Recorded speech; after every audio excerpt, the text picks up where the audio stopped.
Hank! Come on.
Hi guys, welcome to Liberty Acres Homestead. So I'm coming to you guys from about an hour north of our main homestead because our friends are out of town at the Homesteaders of America Conference down in Virginia, and their homestead sitter actually backed out at the last minute due to a family emergency. So I stepped in and said, hey, I'm free and I'm happy to take care of your homestead while you guys are away so that you guys can enjoy your vacation and really soak in all of the conference stuff without worrying about what's going on at home. So something you guys may not know about Eddie and myself is that we did a lot of house sitting while we were backpacking through Mexico and Central America. And then before that, I did a lot of house sitting and pet sitting when we lived in Tennessee, just to help really pay off student loans so that we could go and travel and not worry about student loan debt.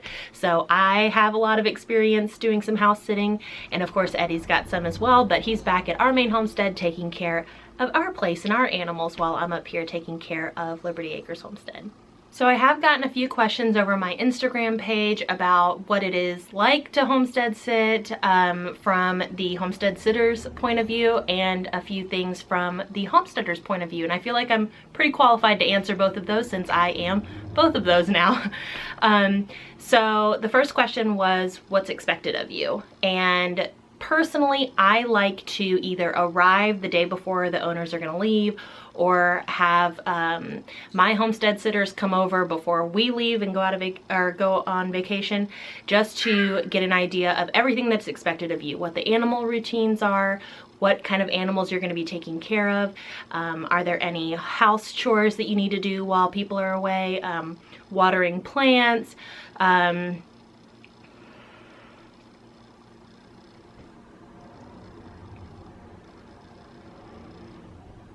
And it's a great opportunity to get any sort of like veterinarian information or emergency information if something happens to the dog while you're away, or the chickens or something like that. So it's really great to kind of get there the day before, just so that you can go over all of the things, have time to think about questions, and of course come prepared with questions for sure, and then see how often you need to get the mail or take the garbage out if you're going to be there during garbage pickup days. All of those things should all be thought about and gone over before the owners go out of town, so that they don't have to do any worrying while they're away.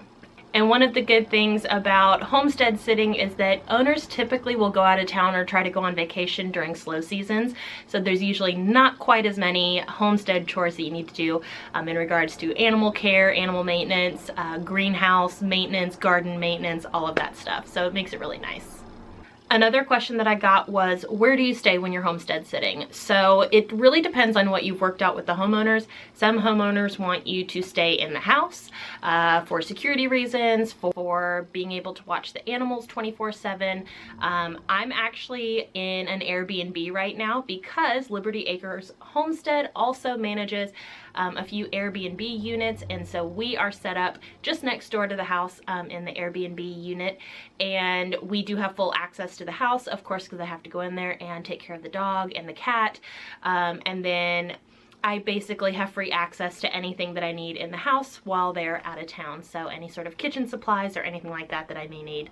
And then other times, homeowners will just want you to come by for visits. So just come by in the morning, do the morning chores, come by in the evening, do the evening chores, maybe come midday to let the dog out. So it really just depends on what you've worked out with the homeowners as to whether you stay or just come and do visits, that sort of thing. And then probably the top asked question is, do you get paid to homestead sit? That again is something that you work out with the homeowner. A lot of homesteads will pay their sitters to come and manage everything because it is a pretty heavy task most of the time. But then other times you might be able to work off a good trade. I know that whenever we were internationally house sitting down in Mexico, Central America, we did some house sitting in Canada. We did not get paid at all, but we did get to enjoy being able to stay somewhere for free in a really cool place and explore without having the added expenses of a hotel or an Airbnb or a hostel or something like that. So it really, you know, depends on your situation and what you've worked out with the homeowners. So since I am staying in their Airbnb unit, I thought it would be fun to go take a little Airbnb tour. Okay, so when you come in the entryway, we are in Unit 2. So it's got the nice like key code locks. And then when you come inside, you've got your nice little coat closet here. And then you walk into the living room, and so you've got, well, the baby doesn't come with the Airbnb, but it is a cute accessory. Got your TV, window to the outside. That's a door to the next door Airbnb unit. Nice little living room setup. And they've got guest mode Roku and instruction on all of how to set that up. And then she also has some house information, a little welcome thing. She does also have some great ideas on things to do in the surrounding area, so that's pretty neat. And then coming off of the living room, you've got a nice like double closet. This one has a bunch of shelves.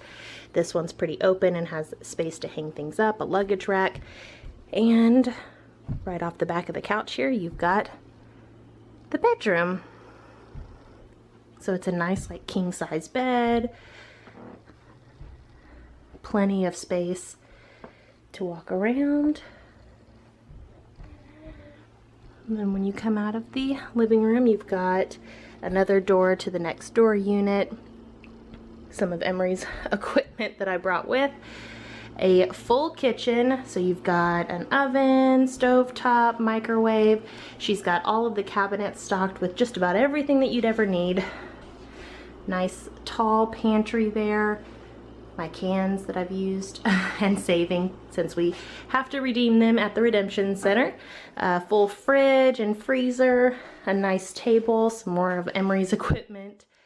Nice table and 4 stools, and then a full bath here. So Nice sink, medicine cabinet, all the stuff. A stand-up shower. I probably should have turned the light on for this part, but it is what it is. So yeah, so that's the Airbnb unit. So it's fully stocked, everything that you'd need. Should unlock the door. And then the back door, you have access to a huge back porch. Nice little sitting area out here. Some more of Emery's stuff, but the porch goes on and on. That's their house over there, and then you get the view of the greenhouse, the animals, the pond. It's just a very beautiful place, and we're lucky to be here. All right, my little helper and I are off to go check on the birds, make sure that they still have plenty of food and water, and that those don't need to be refilled, and open up the greenhouse because the sun is out and I bet it's getting pretty warm in the greenhouse. And then we'll take you on a little tour of the last remaining tidbits of Liberty Acres Homestead's gardens.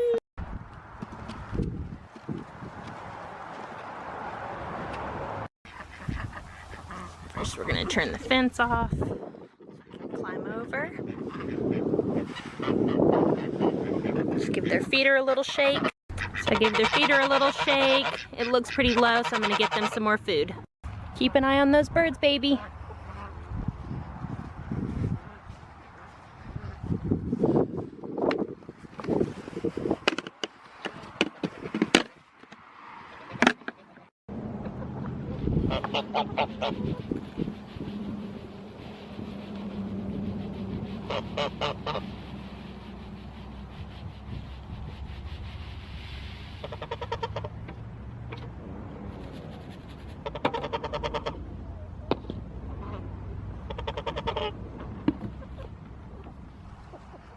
Now we're coming into the greenhouse.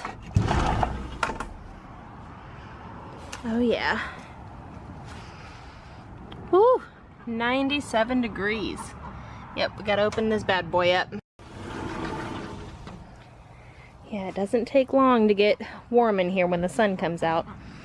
So Kelly and Eric still have a bunch of really great looking bell pepper plants.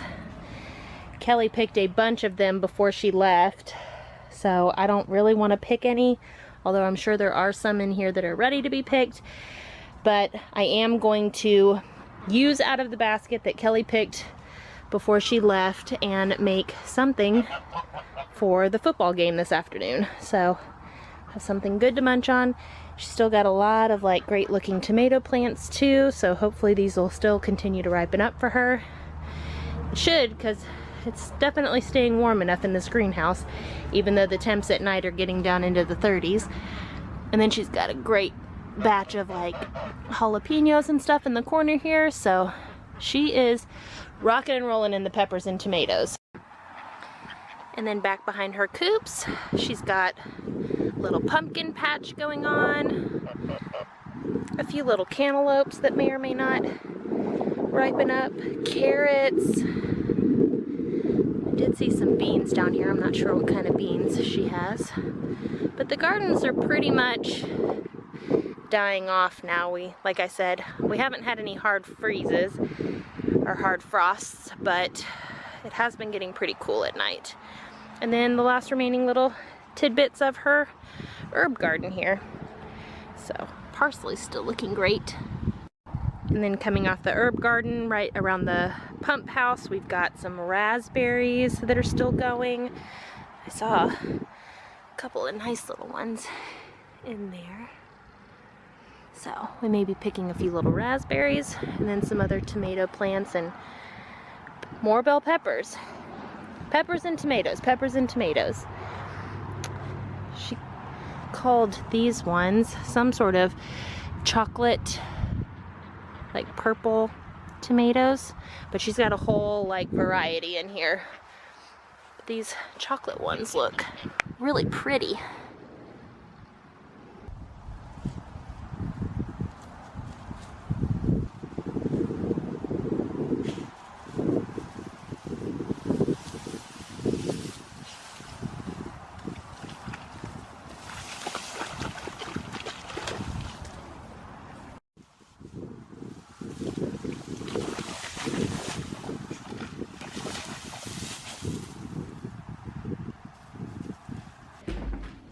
Gonna come inside their house and raid her pepper basket for something to make for football.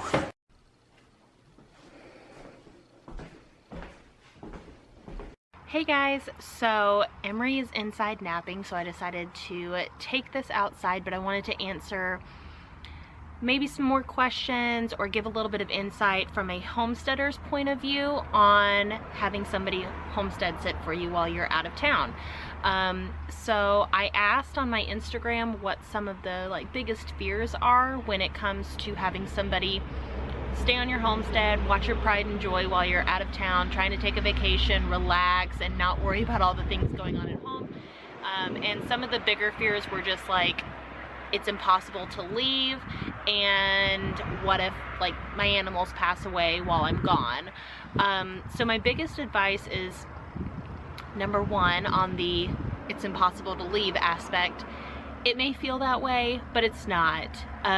Everything will be just fine when you get back home. You just pick up right where you left off and hit the ground running. And the most important thing is just to find somebody who maybe has a little bit of experience, or somebody that you feel comfortable, showing the ropes to and having them manage things while you're gone. But if that's the case, me personally, if I can find somebody to do that, I'm like, here, take it, it's all yours for, the week or 10 days that I'm going to be out of town, or even if it's just the weekend. And then I just let it all go. It is what it is. Make sure that your homestead sitter has a good contact phone number for you, to either call you with questions or concerns or problems if they come up, or otherwise just send you great updates to let you know, hey, everything's going great here, hope you're having fun.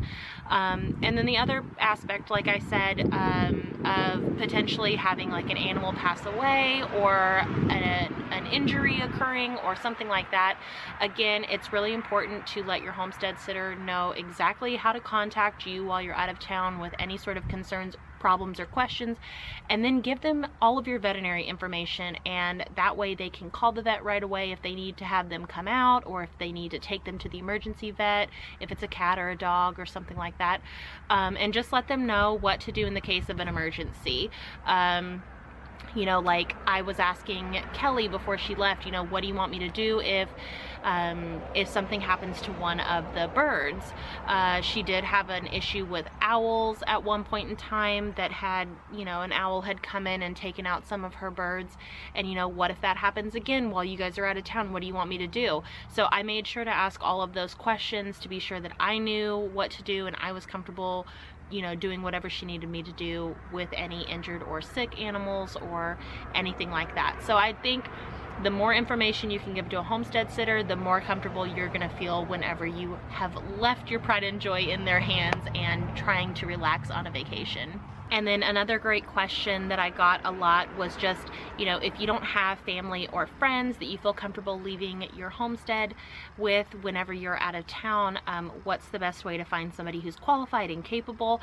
And I think that there are a few different avenues that you can explore there. You can definitely hit up the internet. There's some great websites like mindmyhouse.com and Trusted House Sitters, where you can go on there and list your homestead for free, and you have these house sitters, pet sitters, homestead sitters, farm sitters that are all paying an annual fee in order to have their profiles available to you.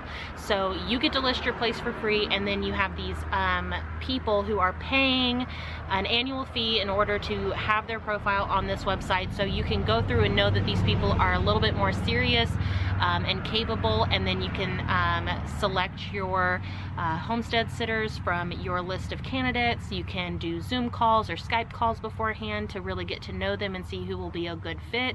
So I think that that's a really great way to kind of vet potential homestead sitters that, like I said, aren't family, friends, or somebody that you already know. If you would rather not go the online route, I think you can check with your veterinarian to see if they have anybody that they can recommend. You can ask other homesteaders in your area, get on any forums on Facebook or anywhere else. If you know other homesteaders in your area, you can ask them who they trust whenever they go out of town.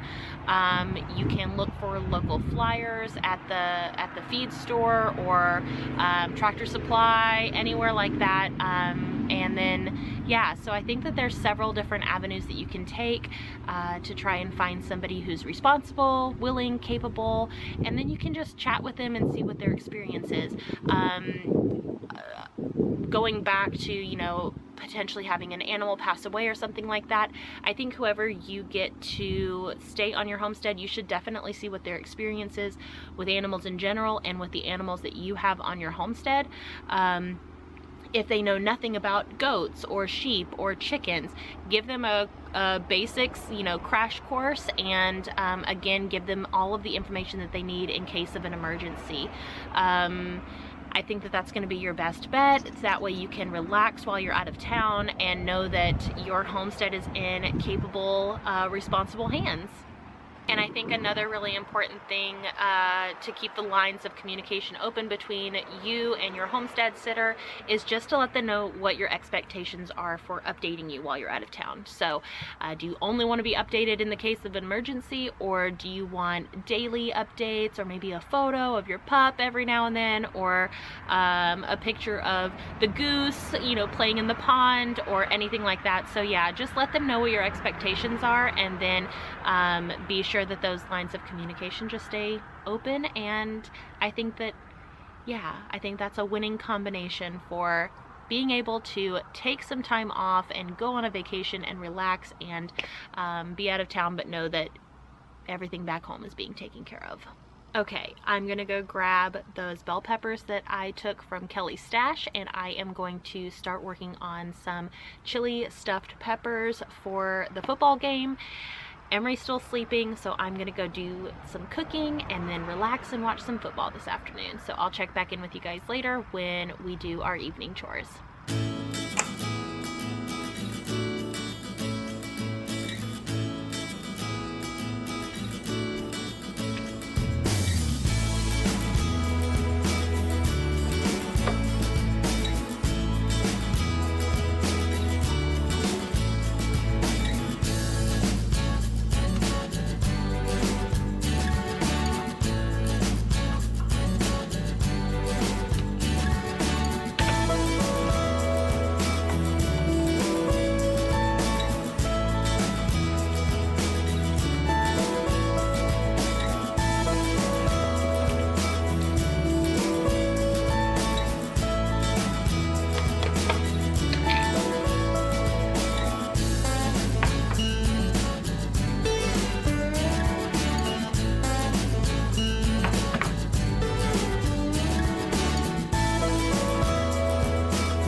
Okay, the sun has definitely gone down, so I am going to go probably open up this coop door because they tend to try to close it a lot during the day. So I'm gonna go open that up, get everybody inside, close them up, and then go let the dog out one more time so he can do his nightly business after dinner, and then it's gonna be bedtime for everybody. So yeah.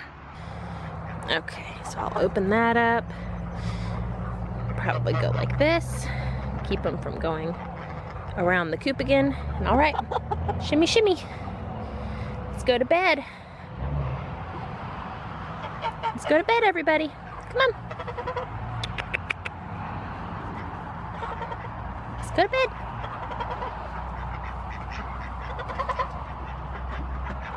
Good babies. All right. Nighty night, kiddos. Yeah, good night, Mando. This isn't playtime. This is potty time, Hanky. Go potty.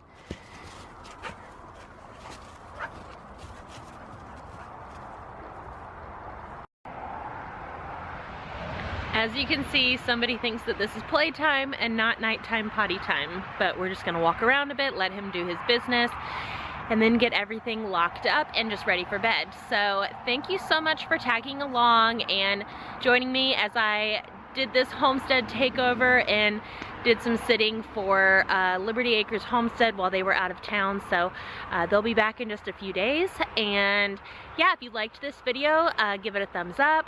Leave any questions or insight or comments down in the comment section below, and I will be sure to get back to you guys. I'd love to hear point of view, just questions or anything from non-homesteaders, and any insight or tips you have for homestead sitters if you're a homesteader yourself.